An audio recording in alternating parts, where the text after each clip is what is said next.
네, 안녕하세요. 염승환 이사입니다. 자, 오늘 2025년 9월 19일 함께 배우기 시작해 보겠습니다. 여러분들이 아마 보시는 거는 9월 20일 날 이후로 이제 보시게 될 것 같고요. 오늘 제목은 이제 에너지 고속도로와 HVDC 좀 얘기를 좀 한번 해드릴게요. 요새 이제 뭐 에너지 고속도로는 많이 얘기를 들어보셨을 거예요. 이재명 대통령의 이제 정책 중에 하나죠. 그거랑 이제 HVDC도 많이 설명해 드렸는데, 오늘 한번 좀 정리하시고 좀 전선주를 좀 공부해 보는 거죠. 전선 중에서도 이제 HVDC 관련된 기업들하고, 또 요즘에 미국에서는 데이터 센터 연결 관련돼서 굉장히 그게 좀 시장이 커지고 있죠. 그래서 그런 것까지 해서 한번 보도록 하겠습니다. 어쨌든 지금 M7 기업들의 시가총액이 무려 20조 달러를 돌파했습니다. 정말 대단합니다. 올해는 우리나라가 성과가 훨씬 좋은데, 뭐 그렇지만 어쨌든 미국은 장기적으로 꾸준히 좀 오르고 올해도 오르잖아요. 그러니까 정말 대단한 성과를 내고 있습니다. 자, 이게 한번 보시면 좀 스트롱맨들의 시대고요. 지금 저도 요즘에 이제 뭐 9월에 워낙 좀 강연회가 많아가지고 제 강의 한번 들으신 분들 중에는 또 이런 내용을 좀 인지하신 분들 좀 계실 것 같긴 한데, 이 스트롱맨들의 시대, 결국 트럼프, 시진핑, 그 다음에 푸틴, 그리고 전쟁이 지금 국제적으로 나고 있고, 그래서 이런 스트롱맨들의 시대에는 결국 힘이 중요하죠. 힘. 근데 그 힘은 어디서 나오냐? 돈에서 나오죠. 돈이 있어야 되고, 돈이 곧 국력이고, 그래서 지금 다들 돈 발행하죠. 돈을 막 살포하고 있고, 뭐 빈살만도 지금 어쨌든 사우디를 바꾸기 위해서 돈 풀고 있고, 뭐 트럼프는 이제 돈도 풀지만 관세 때려가지고 돈 내놓으라고 지금 약간 그런 걸 하고 있죠. 그래서 우리나라는 지금 3,500억 달러 내놔야 되는데, 우리 입장에서는 3,500억 달러 내놓기 힘들어요. 왜냐면 외환보유고가 그러면 진짜 고갈됩니다. 네, 어쨌든 이제 그런 현상들, 돈이 좀 필요한 그런 시대고, 이런 스트롱맨들의 시대, 그러니까 좀 계속해서 지금 좀 이제 이어지고 있는 거죠. 이게 어쨌든 지금 현재 세상이 이렇게 돌아가는 거죠. 이거를 뭐 우리가 이게 잘못됐습니다 이래봐야 아무 소용없는 거고, 그냥 여기에 순응해야 돼요. 지금 세상이 이렇구나 라고 보시면 되겠고, 근데 이제 어쨌든 트럼프 대통령 입장에선 이런 스트롱맨들의 시대에 살아남기 위해서, 이제 미국의 우위를 가져가기 위해서 이 트럼프의 세계 화살 기억나시죠? 그래서 관세 때려가지고 보잉 항공기 강매시키고, 그래서 대한항공도 103대나 사기로 했고, 또 LNG 수출하고, 또 AI 이런 프로젝트 하죠. 거대한 지금 AI 데이터 센터. 그러니까 그냥 이제 미국이 뭐 신발 공장 짓는 거 아니잖아요. 그죠? 신발 의류 공장은 어차피 미국에 여기다 짓는다고 해도 뭐 크게 고용 창출효과가 발생할 것도 아니고, 그래서 여기다 이제 AI, 뭐 보잉 항공기 만들고, LNG 터미널 만들고, 그 다음에 AI 이런 데이터 센터 한두 개가 아니죠. 그냥 엄청나게 짓습니다. 이게 고용 창출 효과가 크고, 실제 보시면 IT 설비 투자가 GDP에 기여하는 게 1.0%포인트예요. 그러니까 진짜 엄청난 거죠. 이게 GDP가 3% 성장했으면 그 중에 1%는 얘가 담당한 거죠. 그러니까 굉장히 높은 이제 성장률이다라고 좀 보시면 좀 좋을 것 같아요. 자, 그래서 이 GDP가 이제 기여하는 부분이 굉장히 좀 클 수밖에 없다, 이렇게 생각하시면 되겠습니다. 그래서 스타게이트 프로젝트하고 하는 거죠. 근데 이거 하려면 뭐가 필요하죠? 전기가 필요한 거죠. 그죠? 이런 데이터 센터를 앞으로 많이 짓고, 그러니까 지금 미국도 제일 걱정하는 게 그거예요. 빅테크가 데이터 센터에 그냥 돈으로 그냥 계속 지으면 돼요. 짓는데 거기에 들어가는 전기 어떻게 할 거냐, 전력. 이게 고민인 거죠. 이거는 뭐 미국만 그런 게 아니라 우리나라 똑같아요. 지금 이재명 정부가 가는 길이죠. 이게 3일 회계법인에서 나왔던 자료인데, 뭐 AI, 바이오, 컬처, 디펜스, 방산, 에너지, 세미컨더, 반도체, 십빌딩, 이제 조선 이런 걸 하고 코스피 5천 만들어가지고 한마디로 지금 우리나라 좀 경제 좀 활성화 해보자. 그러니까 AI랑 이 벤처 활성화, 또 코스피 5천 만들어서 한번, 지금 우리나라 지금 완전 저성장 늪에 빠졌잖아요. 바꾸겠다. 그리고 그걸 하기 위해서 AI 고속도로 깔고, 근데 이 AI를 뒷받침하려면 에너지가 있어야 되니까, 뭐 일단 지금 이재명 정부는 원전보다는 신재생 에너지예요. 그래서 신재생 에너지로 가겠다, 이렇게 이제 방향을 잡고 이제 이걸로 밀어붙이겠다는 거죠. 그래서 AI 재생에너지 고속도로 5극 5개의 요런 이제 뭐 호남권, 중부권, 수도권 이런 걸 5개 권역을 만들고, 전북, 제주, 그 다음에 강원 여기를 특별 이제 지역으로 형성을 해서 이렇게 5극 3특으로 어떤 단지를 만들어서 거기에 뭐 데이터 센터도 짓고 여러 공장들을 산업단지 짓겠다는 거죠. 근데 거기에 고속도로가 있어야죠. 뭐죠? 물류고속도로. 그러니까 물류가 가는 고속도로가 아니라 여기서는 전기가 가는 통로를 만들어주자. 그게 바로 에너지 고속도로의 이제 그 목표다라고 생각을 해주시면 될 것 같아요. 그래서 AI 고속도로 하기 위해서 첨단 GPU 5만 장 이상 확보를 하고, 근데 이걸 하려면 서해안에다 이렇게 그 해저 케이블 깔아가지고 풍력에서 만든 에너지를 보내겠다. 이렇게 보시고 2단계는 남해안, 3단계는 이렇게 U자형으로 이런 내용을 좀 이해하시면 좋을 것 같고요. 그리고 지금 이렇게 AI를 우리가 아직은요 디지털 전환은 성공했지만 AI 전환은 못했어요. 그린 전환. 그래서 이걸 해서 이렇게 GDP를 올리겠다는 거죠. 이게 한국은행이 이제 조사한 자료에 의하면 이렇게 그 노동 생산성, 총 요소 생산성 이런 것들이 올라간다고 합니다. 그래서 GDP를 이렇게 올려주는 거예요. GDP의 뭐 최대 12.6% 이제 증가시키는, 그러니까 GDP의 일정 부분을 이렇게 올려주는 거죠. 그런 효과를 좀 발생시킬 수 있다라고 지금 한국은행도 얘기를 했고, 그리고 이런 걸 하려면 돈이 필요하니까 뭐 정부가 채권 발행할 수도 있고 아니면 이제 코스피라든가 벤처 뭐 이런 이제 국민 펀드 만들어서, 근데 국민 성장 펀드 만들려면 금융 시장이 커져야 돼요, 사실.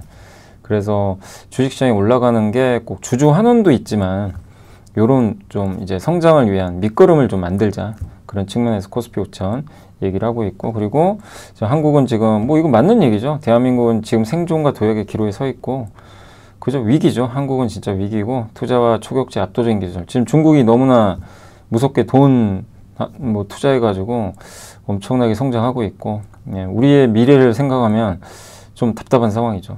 그래서 특히 우리나라가 지금 과학기술 분야가 좀 뒤쳐져 있잖아요. 그래서 이걸 좀 투자를 하겠다, 이런 내용입니다. 그래서 이게 성공하냐 안 하냐가 굉장히 중요하죠.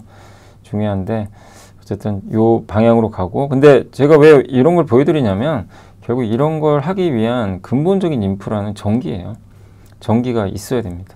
그게 없으면 이제 아무것도 못하는 거죠. 자, 그리고 이제 빅 이벤트 남았죠. 에이펙 정상회담. 이것도 젠스나 온다고 합니다. 그리고 뉴스가 나왔는데 시진핑 주석이 한국을 국빈 방문한대요. 국빈 방문이면 에이펙 정상회담만이 아니라 이 청와대에서 이재명 대통령과 이제 양국 정상회담 갖는 거예요. 그러니까 이제 이게 격이 다른 거죠. 그래서 10년 만에 오는 거죠. 옛날에 박근혜 대통령 때 한번 시진핑 주석이 왔었죠. 10년 만에 이제 아마 국빈 방문하지 않겠냐. 그래서 굉장히 큰 의미가 있고, 중국 소비주 K 관광주한테 뭐 도움이 또 되겠죠. 젠스낭도 와서 AI 얘기할 것 같고, 또 트럼프랑 시진핑도 서로 얘기하겠죠. 그래서 정말 한 달 후에 이 빅 이벤트가 좀 펼쳐질 가능성이 되게 높은 그런 상황입니다. 자, 그리고 이제 요거는 많이 보여드렸지만 소보린 AI 국가가 주도하죠. 하정우 센터장을 여기에 앉혀버렸고, 네이버 출신이죠. 근데 데이터 센터 시장은 앞으로 커지고, 요게 AI 인프라 프로젝트. 여기 정말 소프트뱅크, 오라클, 그 다음에 오픈 AI, 챗GPT. 여기가 돈을 모아가지고, 여기 돈줄은 여기에요. 소프트뱅크. 그래서 하고, 또 아랍에미리트 돈 많잖아요. 여기도 데이터 센터 짓고. 그러니까 국가가 주도하는 거고. 근데 이제 우리나라에 3개의 고속도로가 있었죠. 그러니까 옛날에 2개의 고속도로, 경부고속도로 기억나시죠? 박정희 대통령 때, 그리고 초고속 인터넷 고속도로. 이때 막 IMF 이제 그 하고 나서 그 김대중 대통령 때 초고속 인터넷 깔았는데, 둘 다 어쨌든 성공했죠. 굉장히 성공적인 정책이었고, 우리나라의 산업 구조를 바꾸는 굉장히 중요한 고속도로였어요, 둘 다. 여기 참 이제 유승준 씨는 이제 군대 때문에 욕을 많이 먹고 있지만, 이때는 군대 가기 전이죠. 이때는 정말 뭐 최고의 인기 가수였죠. 지식이 복리로 쌓이는 투자 정보, 믿음 가는 투자 정보 파트너 투원투게더 오픈. 투원투게더란 LS증권에서 제공하는 서비스로 투자자들에게 다양한 정보를 빠르고 정확하게 전달하고, 모든 투자자의 성공 투자를 함께 하기 위한 투자 정보 컨텐츠 서비스입니다. 투원투게더는 투원 HTS, 투원 MTS, 사용하는 매체 어디에서나 접속이 가능합니다. 투원투게더 어떤 컨텐츠를 제공할까요? 해외 이슈는 미국 시장 마감 시황, 해외 수급, 해외 증시 일정, 해외 뉴스 등 주식시장 흐름 파악을 위한 해외 시황과 이슈들을 알려드립니다. 시장 읽기는 주요 뉴스 요약, 뉴스 해설, 뉴스 연계 종목 등 주요 뉴스에 대한 빠른 요약과 관련 이슈에 대한 정보를 알려드립니다. 종목 톡톡은 수급 특징주에 대한 분석과 투자 아이디어, 실적 속보 등 종목에 대한 다양한 정보를 알려드립니다. 보고서장은 리서치센터에서 발행하는 보고서, 모닝미팅, 공시, 그리고 증권사별 종목에 대한 요약 정보를 알려드립니다. 주식 배우기는 함께 배우기, 투자 상식 등 투자자들이 알아야 할 전문 지식과 투자 칼럼 및 자료에 대한 정보를 알려드립니다. 투원투게더와 함께 성공 투자를 만들어 보세요. 네, 어쨌든 군대를 회피했기 때문에 한국에 입국도 못하고 뭐 당연한 거죠. 우리나라에서 제일 중요한 게 이제 군복무기 때문에 그래서 근데 어쨌든 이제 당시에는 이렇게 그 초고속 인터넷 이 광고에 나올 정도로 정말 인기 스타였지만 근데 결국엔 이 ADSL 초고속 인터넷을 깔았고 그 다음에 여기 경부고속도로 깔아가지고 우리나라의 이 두 가지 고속도로가 산업의 구조를 바꿨는데 이제 세 번째 고속도로는 요겁니다. 서해안 에너지 고속도로예요. 이 서해안 에너지 고속도로는 풍력 발전에서 나온 전기를 고전압 직류 선정, 그러니까 뭐죠? 전압을 딱 올려서 직류로 송전하는 거죠. 이렇게 해가지고 한번 이제 우리나라 이 서해안 쪽에서 수도권 쪽에 데이터 센터로 이걸 꽂아 주겠다는 거죠. 전기를. 이게 전기가 가야지 데이터 센터가 되는 거죠. 그래서 그거를 2030년까지 하겠다, 깔겠다라고 보시면 되겠습니다. 여기서 제일 중요한 게 뭐죠? 그래서 HVDC입니다. 요 HVD. 그래서 요거죠.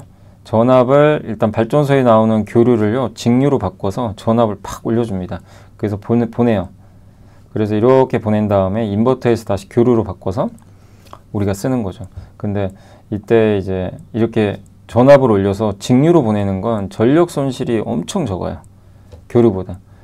그래서 이걸 하는 거죠. 그래서 이게 서해안 에너지 고속도로가 요런 식이고 여기는 이제 그 한반도 에너지 고속도로 U자형 있죠. 아까 보여드린 요렇게 이제 구성을 하는 거죠. 그래서 요거를 이제 할 예정이고 10년간 발전 설비는 154%가 그동안 증가했는데 송전 설비는 26%밖에 증가를 못한 거예요. 무슨 얘기냐면 아무리 발전을 많이 하면 뭐합니까? 발전소 짓고 그거를 보내줘야죠. 전기를. 그게 부족했다는 거예요. 그러면 이제 우리가 이걸 봤을 때 이제 전기, 그러니까 변압기가 괜히 강했던 게 아니잖아요. 그러니까 전선도 필요하고 이 HVDC 전력망을 이제 깔아야 된다. 이게 이제 본격적으로 시행이 됩니다. 그래서 이게 이제 HVDC고 근데 이제 거기 신한투자증권에서도 나왔던 자료인데 요 그림이 그래서 다시 한번 그려본 거거든요. 요게 그 직류 송전이고 이게 뭐죠? 교류예요. 자 보세요. 이 철탑이 똑같죠. 송전탑이 똑같은데 용량은 똑같아요. 얘는 철탑이 작은데 왜 용량이 얘랑 똑같냐? 그럼 얘가 훨씬 더 효율적이잖아요. 더 많은 전기를 처리하는 거니까 교류는 어쨌든 이렇게 그 송전 능력이 떨어져요. 근데 같은 크기면 5550MW입니다. 직류는. 그래서 이 직류가 교류 대비 3배 이상의 전력 수송이 가능한 거죠. 그래서 이걸 쓰는 거예요. 그래서 HVDC가 이제 그런 굉장히 중요하다. 영국에서도 이걸 깝니다. 지금 내셔널 그리드 프로젝트라고 60조 들여가지고 전력만 까는 거예요. 근데 영국이 우리랑 비슷한 게 영국은 해상풍력이잖아요. 영국은 해상풍력이 많아요. 그래서 여기도 HVDC가 들어갑니다. 케이블이. 여기 이제 LS전선, 대한전선도 참여하고요. 이제 6개 기업이 아마 경쟁을 해서 최종 선정은 되겠죠, 나중에. 그래서 교류 대비 30에서 50% 낮은 손실률. 서해안 에너지 고속도로 이거 시공 규모가 2.6조 원 정도 된다고 합니다. 그러니까 이걸 따내기 위해서 치열하게 좀 경쟁할 텐데 결국 LS전선이냐 대한전선이냐 이 2파전이 되지 않겠냐 이렇게 생각을 하고 있습니다. 그 AI 데이터 센터엔 전선이 필요한 거 아시죠? 그래서 인프라 구축의 수조 달러, 닷컴 버블과 유사하다. 메타도 지금 막 계속 짓습니다. 지금 마이크로소프트 AI 인프라 구축의 시작 단계다. 젠슨왕도 얘기했고 데이터 센터가 꼭 컴퓨터다. 기존 데이터 센터고 여기 이제 AI 데이터 센터인데 여기에는 이제 전력망이 다 갖춰져야 되는 거죠. 전기가 그냥 꾸준히 들어가줘야 되는 거죠. 그리고 또 한 가지가 이게 전선만 있는 게 아니라 그 다음 케이블 있죠. 이 통신 케이블. 옛날엔 구리선 썼는데 요즘은 광 케이블 많이 쓰거든요. 그래서 보시면 이제 요게 데이터 센터 지도래요. 지도에 이렇게 전선 연결된 거 보이세요? 이렇게 통신망 엄청나게 많죠. 예. 눈에 뭐 우리 눈에는 안 보이죠, 당연히. 그리고 이게 엔비디아, 예, 엔비디아의 서버입니다. GPU를 72개 딱 합친 거예요. 그래서 이 스케일업은 뭐냐면 엔비디아 블랙을 하나씩을 연결해요. 그럼 72개로 확장하죠, 이렇게. 그게 스케일업, 수직적 확장입니다. 그래서 그 기존의 4코어 8GB를 이렇게 확장하면 16코어에서 64, 이게 팍 늘어나는 거죠. 그럼 성능이 압도적이죠. 스케일 아웃은 뭐냐면 이렇게 늘어난 서버를 옆으로 수평적 확장하는 거. 그게 스케일 아웃. 이게 합치죠. 보이시죠? 예. 여러 개의 서버를. 그럼 성능이 또 막강해지겠죠. 근데 이걸 할 때 다 케이블로 연결을 해야 돼요. 그래서 여기 보시면 중간에 여기 스위치가 있고요. 여기 밑에 36개, 위에 36개. 그래서 요거 중간에 스위치. 그래서 얘를 여기 보시면 전선 보이시죠? 이렇게 케이블선. 네, 이걸로 다 연결을 합니다. 그래서 이제 전선의 시대다. 네, 그러니까 어디든 다 연결을 해줘야 돼요. 그리고 여기 전 세계 통신 트래픽의 99%를 제가 해저 케이블로 다 깔려 있어요. 통신망이. 네, 그리고 데이터 센터끼리도 이렇게 연결하고 지역끼리, 네, 국가 간 데이터 센터도 연결합니다. 네, 그러니까 얼마나 케이블이 많이 필요하겠어요. 그죠? 그래서 통신용 케이블과 그 뭐죠? 전력 케이블로 나눠져요. 근데 이제 우리나라는 통신용 케이블보다는 전선 케이블이죠. 예, 그쪽이 더 위에 있다라고 보시면 좋겠습니다. 자, 그래서 이제 이렇게 우리나라는 이제 전력에 이제 들어가는 전선 쪽이 좀 강하고요. 예, 통신용 케이블은 이제 뭐 다른 외국 기업들이 좀 강한 편입니다. 자, 그리고 이제 전선에 왜 또 전성 시대냐면 요게 이제 유진투자증권에서 아주 좋은 보고서예요. 사실은 이제 케이블 선수 입장, 이제 거기 나왔던 내용을 좀 이제 정리한 건데, 자코 프로젝트라 그래가지고 이제 보시면 그 부산과 일본 후쿠오카 간에 지금 이제 어떻게 보면 이제 우리나라랑 이제 일본이 지금 여기 그림이 잘 안 보여가지고 그죠? 요 정도 되겠죠.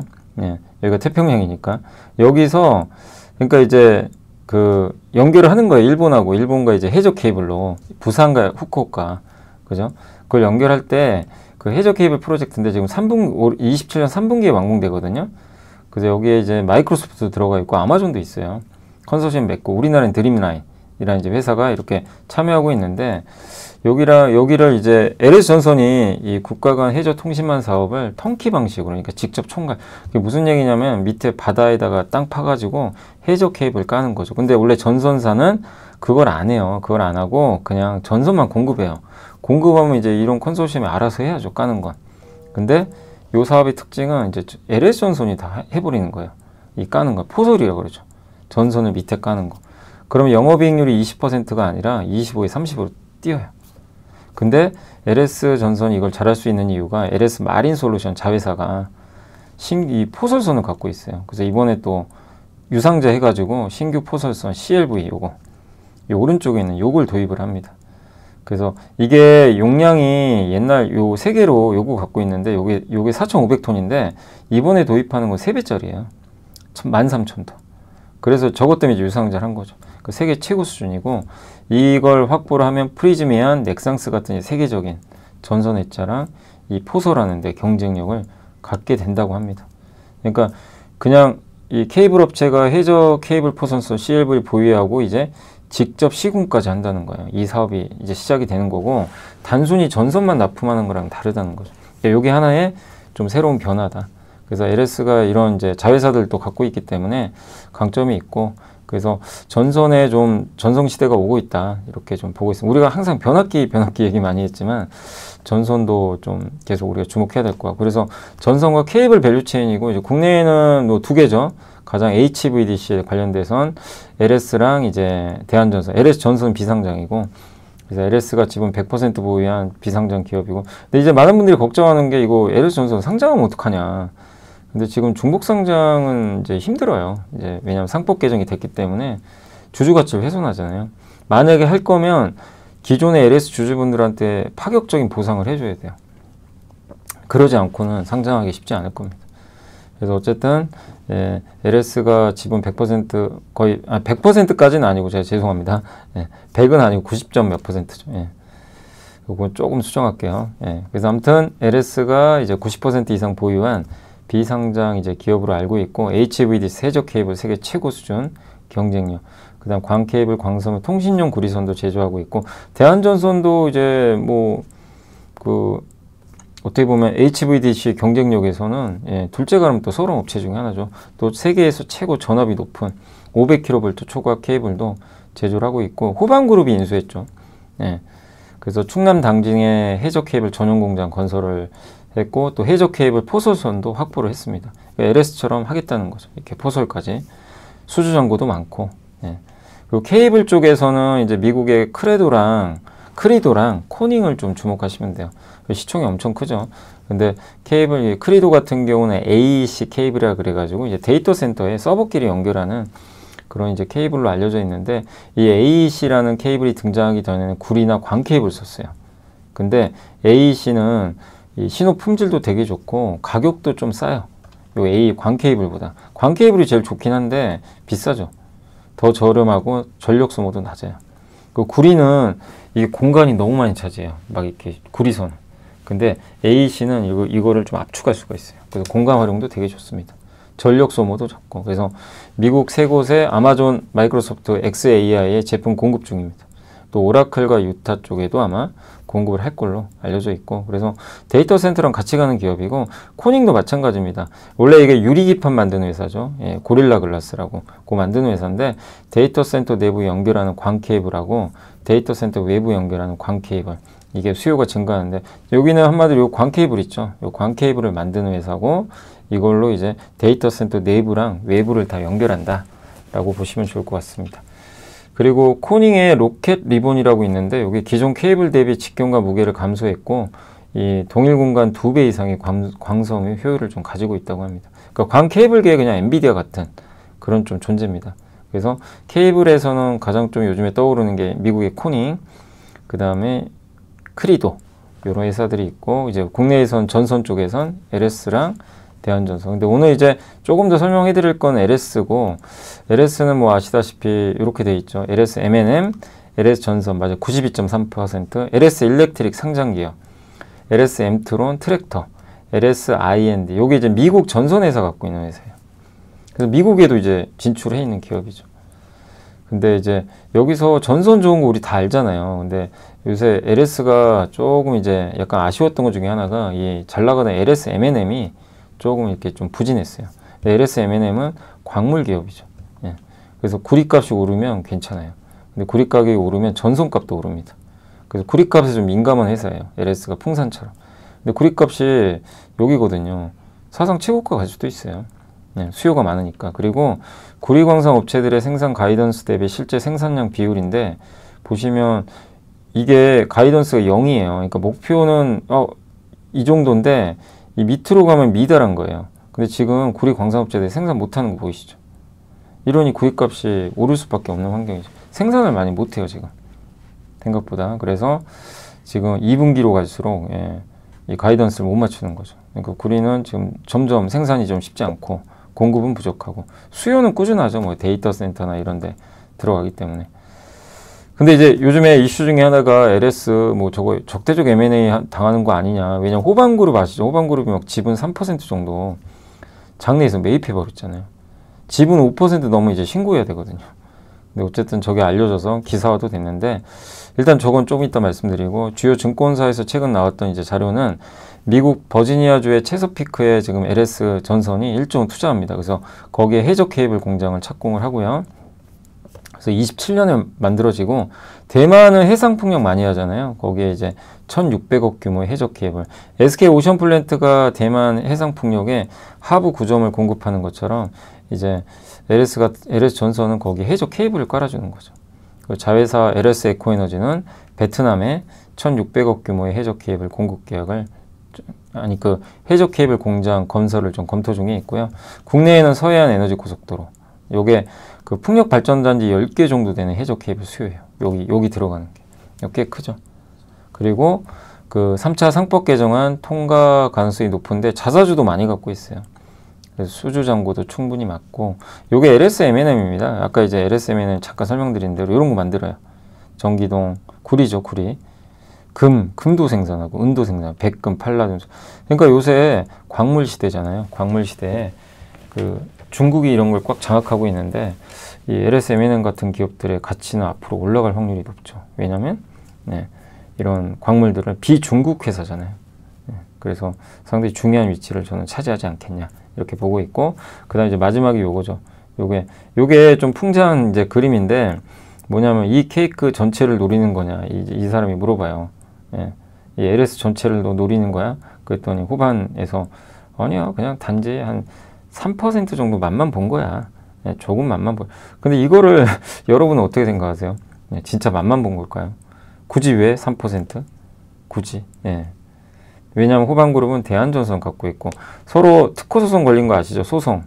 근데 대한전선이 그때 졌죠. 예, 진 걸로 알고 있는데, 어쨌든 이제 호반그룹 입장에서는 그러니까 호반그룹 입장에서는 대한전선을 키우고 싶고, 거기에 또 경쟁사가 LS니까 LS를 어쨌든 좀 지분을 확보한다면 조금 이제 유리한 위치에 서지 않겠냐라는 좀 생각을 하고 있는 것 같아요. 근데 몰라요. 왜 인수했는지 명확하게 알려주지 않고, 일단 예, 아직 이게 만약에 지분 5% 넘어가면 신고를 해야 되거든요. 예, 그래서 일단 저런 적대적 M&A 예, 관련된 내용들이 한번 보도된 적 있죠. 기억하시죠? 근데 아직까지 적대적 M&A는 아니에요. 아니고, 그러나 어쨌든 이런 이슈들도 있기 때문에 예, LS도 이걸 방어를 해야 되는 거죠. 예, 혹시 모르니까, 어떻게 될지 모르니까. 그래서 이런 지금 이 부분들도 예, LS 주가에는, 그러니까 이런 거는 LS 주가에는 사실은 좀 긍정적이죠. 왜냐하면 적대적 M&A라는 거는 결국 지분 경쟁을 하는 거니까. 근데 아직까지 적대적 M&A다라고 확신하시면 안 돼요. 그건 모르는 거죠. 그래서 저도 좀 조심스러운 거고요. 예, 아무튼 이런 이슈까지 좀 최근에 있었다라는 걸 정리해드리면서, 결론은 꼭 이런 거보다도 전선업체를 우리가 좀 공부해보자 라는 이제 말씀을 드리면서 오늘 함께 배우기는 마무리하겠습니다. 자, 그래서 이번 주도 좀 뭐 고생하셨고, 예, 또 좋은 아이디어 가지고 또 다음 주에 또 찾아오도록 하겠습니다. 전 물러가겠습니다. 감사합니다.